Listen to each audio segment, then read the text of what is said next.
J-Bone here, and I've got everything you need to know before you watch the 2023 Spanish Grand Prix. J-Bone! Spanish Grand Prix weekend begins on Friday, June 2nd with free practices 1 and 2. Free practice 3 and qualifying are on Saturday, June 3rd, with qualifying taking place at 9 a.m. Central Time or 2 p.m. UTC, and the Grand Prix is on Sunday, June 4th at 8 a.m. Central Time or 1 p.m. UTC. The Spanish Grand Prix has played host to some of the most notable race wins in recent Formula One history. The biggest surprise victory in the modern Formula One era occurred at the 2012 Spanish Grand Prix as Williams' Pastor Maldonado, who is most famous for crashing all the time and thus earning the nickname Crashter Maldonado, won the race from pole position. It was the only pole position, podium, and race win of his 95-start F1 career, and to this day, remains the most recent race win for Williams Racing, which is why this shirt that I sell is so funny. It is inspired by the Williams Racing logo, except it says winless racing since 2012, because Williams are winless since 2012. Get yours now at the Formula Bone shop via the link in the description. J-Bone! The 2013 Spanish Grand Prix is where, 10 years ago, Fernando Alonso, at his home race, achieved his most recent race win. It's hard to believe that such an amazingly talented driver has not won in 10 years, even though he wasn't racing for all those. And just think about how much it would mean for Fernando to break this winless streak at his home Grand Prix, which was also the site of his last win. In 2016, Max Verstappen won the Spanish Grand Prix on his Red Bull debut. He was just 18 years and 228 days old at the time, and with this win became the youngest ever F1 Grand Prix winner, youngest ever F1 podium finisher, and youngest ever F1 lap leader, which are all records that he still holds to this day. He also became the first Dutchman to ever win a Formula One Grand Prix, and the first driver born in the 1990s to ever win an F1 race.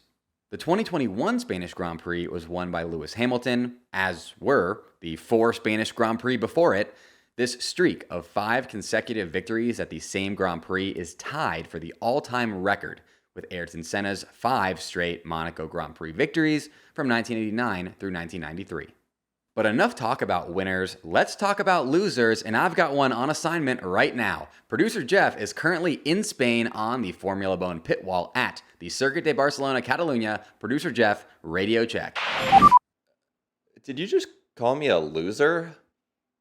I actually had Fernando Alonso lined up for an interview, but I don't even want to do it anymore. No, you're not a loser. I was just kidding, dude. No, get Alonso out here, come on. Here's what a lap around the Circuit de Barcelona-Catalunya looks like. There is a very long run-up from the starting grid to the first corner, which makes overtaking before and into turn 1 on lap 1 very possible. Just ask Carlos Sainz, who last year started the race P3 and was P5 before turn 1.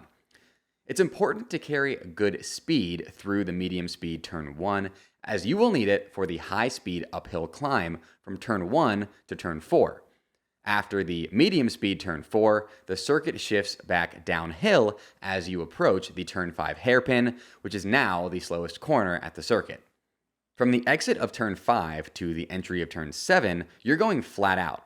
You then carry as much speed as you can through the medium speed turn 7 and start the steepest climb at the circuit up to turn 9, which is a tricky corner that you need to get right so that you are set up for the DRS straight between turns 9 and 10. The big S of turns 10 through 12 is the most technical section of the racetrack, and drivers will need to ensure they get a great exit on 12 since it now sets them up for the high-speed section from turn 13 back down the main DRS straight to turn 1 as that pesky final chicane has finally been removed. Hallelujah. And that, folks, is a lap around the Circuit de Barcelona-Catalunya. J-Bone! My Spanish Grand Prix preview is sponsored by Bird Dogs, and listen up because I have a new code. It is code BONE at birddogs.com/bone for a free Yeti-style tumbler with your order. Bird Dogs makes the best shorts and pants you will ever try on, I promise you, and I'm not just saying that because they pay me to say it. I, J-Bone, legitimately wear Bird Dogs at least 4 days per week. Look, I'm wearing them right now. Oh my gosh, amazing. Because they look great, they feel even better, and because I can do anything in them. I can chill, I can bike, I can golf, I can work out, go on a road trip, cook, dance around like nobody's watching. Folks, they're amazing, okay? My favorite thing about bird dogs is that they come with a super soft built-in liner that eliminates the need to wear underwear, because who likes wearing underwear, okay? You put these on, you just need to put one thing on, not two. It saves time.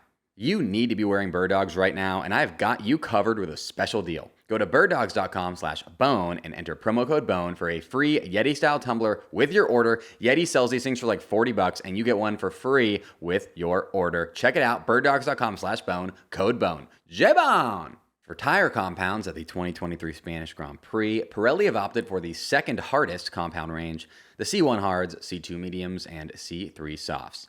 Pirelli Motorsport Director Mario Isola had this to say about their tire choice and about the upcoming tire changes. Quote, "We've chosen the same three types of tire as the season opener in Bahrain, but it's important to remember when comparing to last year that this year's C1 is an entirely new compound specifically designed to bridge the gap between the hardest tire in the range, now called the C0, and the C2.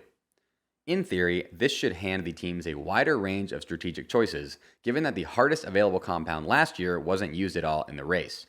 Another novelty is the chance that the drivers will have during the first two free practice sessions to try out two additional sets of hard tires that feature the new construction that will be used from the British Grand Prix onwards.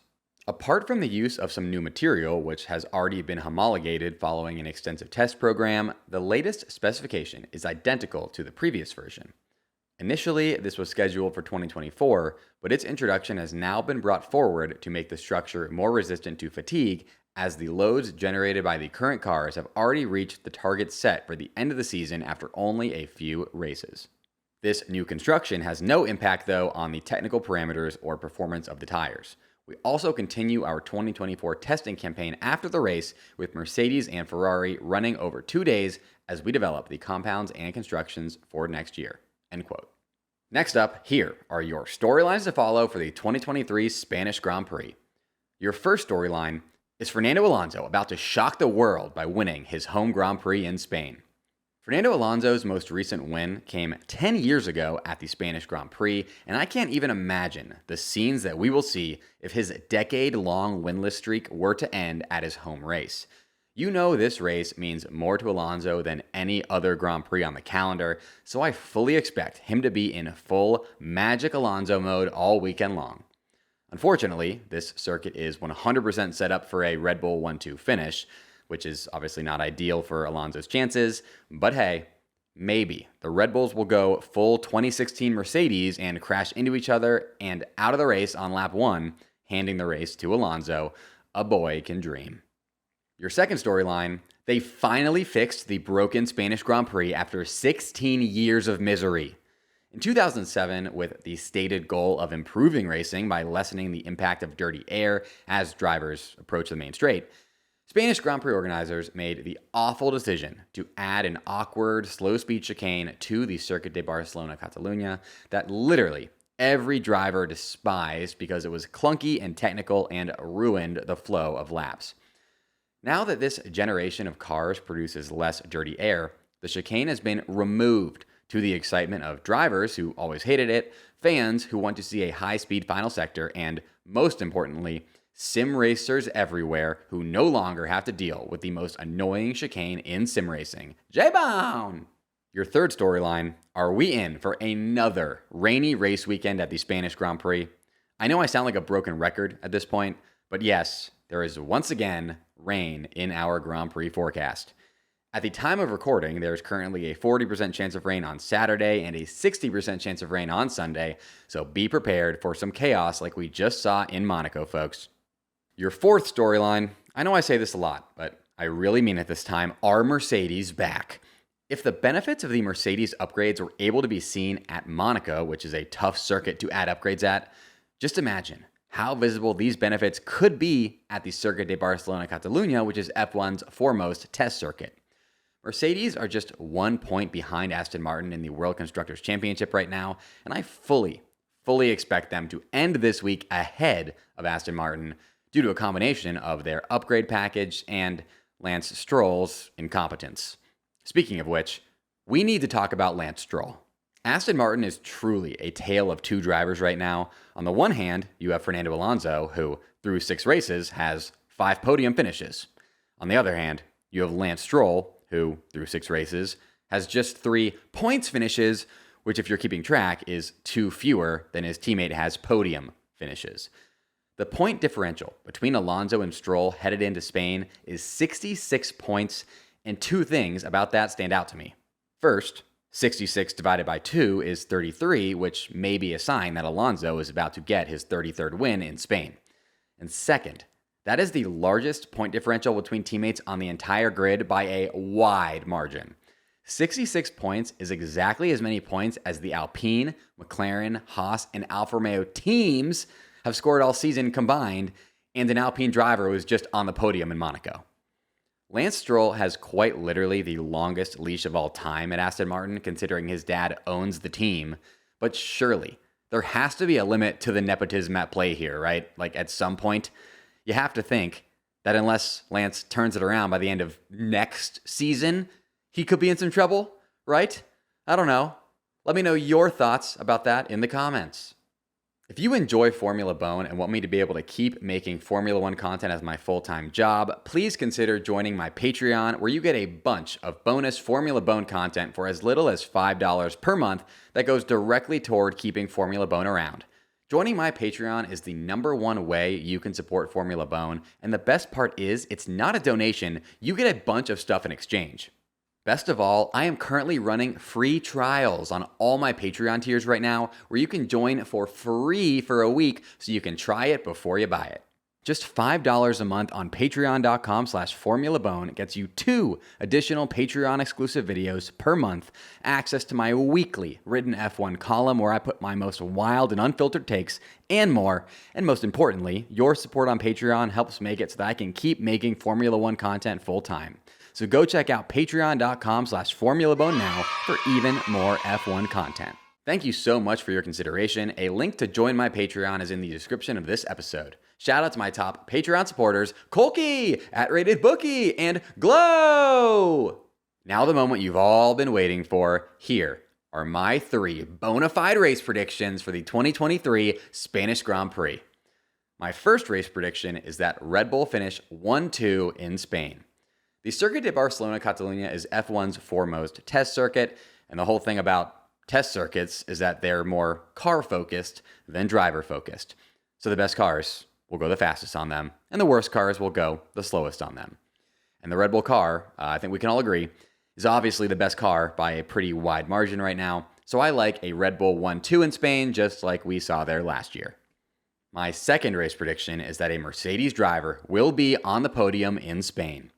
Last year in Spain, in their old car, George Russell finished P3 after leading the Grand Prix for a bit, and Lewis Hamilton was the fastest man on track and went from P6 on the starting grid to P19 on lap 1 after a collision with K-Mag, and then all the way back up to P4 in the hunt for a podium finish before a reliability issue forced him to stop pushing, and he ended up P5. Mercedes took a huge risk by ditching their old car last week in Monaco in favor of a totally new concept, and it absolutely paid off as they finished P4 and P5 there, and were this close to even getting on the podium there. My theory is that with how good Mercedes were in Spain last year in their old car, Mercedes would have waited to revamp their car until after Spain if they weren't confident that the new concept would perform even better there than the old one, and that is why I like Mercedes to make it back-to-back Spanish Grand Prix podiums. My third race prediction is a crazy one. It's that Valtteri Bottas will finish in the points for just the second time this season. Bottas has finished in the points in Spain the past 5 seasons in a row, and 8 out of the 10 times he's competed in the Spanish Grand Prix in his career. And half of those points finishes were not in a Mercedes, so this is not just a Mercedes dominance thing. Bottas just does well at the Circuit de Barcelona-Catalunya. He even has the lap record there for the 2007 to 2020 layout. All of that is why I like Bottas to finish in the points for just the second time all season. J-Bone! Next up, here are my predictions for the top 5 finishers in the 2023 Spanish Grand Prix with zero reasoning nor explanation. P5, Charles Leclerc. P4, Fernando Alonso. P3, Lewis Hamilton. P2, Checo Perez. And P1, Max Verstappen. Subscribe now so that I can see you back here after the Spanish Grand Prix for my Spanish Grand Prix recap, where we'll digest all the insanity that occurs at this race weekend together. Until next time, folks, J-Bone!